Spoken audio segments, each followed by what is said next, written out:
હાલો મિત્રો, તમે માર્કેટમાં બકાલો લેવા જાવ છો તો ખાસ તમારા માટે આ વિડીયો છે. તો આ બકાલો છે ને આ બધું તાજું છે. તમે માર્કેટમાં લેવા જાવ તમને તાજું ન મળે, કેમ કે ના ભાઈ ખાલી છે ને આવું બકાલ લઈને જાવ ને 2 દિવસ 3 દિવસ પછી અમારું બકાલું માર્કેટમાં પકતું હોય તો તમારે કેવી રીતના ચેક કરીને લેવાનું બકાલું તાજું છે. તો આ ડીટી હોય ને, આ ડીટી છે આપણું રેડ, આમે ઉતારેલું હોય ને એટલે તાજું હોય. જો આ બધું એમ છે. જો આ મરચા ઉતારે મેં આગળ ઉતાર્યા છે. જો ડીટીયા જો એકદમ તાજા હોય. જો આ વાયલોળના એમ જ છે. જો ડીટીયા એકદમ તાજા હોય.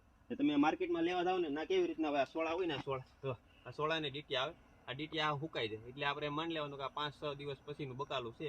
તમારે હંમેશા આ ચેક કરીને લેવાનું બકાલું. જો આ ડીટીયા હોય ને એકદમ તાજા હોવા જોઈએ એટલે આમ તમારે બકાલું સારું હોય. બધામાં એવું જોઈએ, મરચામાં બધામાં એવું છે. જો આ મેં આગળ ઉતાર્યા ને, જો મસ્ત મજાના એકદમ ઉતારેલા છે, તાજા છે. જો ડીટીયા અગર પછી 2 દિવસ 3 દિવસ થઈને પછી આ ડીટીયા હુકાઈ જાય એટલે 4-5 દિવસનું બકાલું હોય. બધું એવી રીતના શાકભાજી હોય.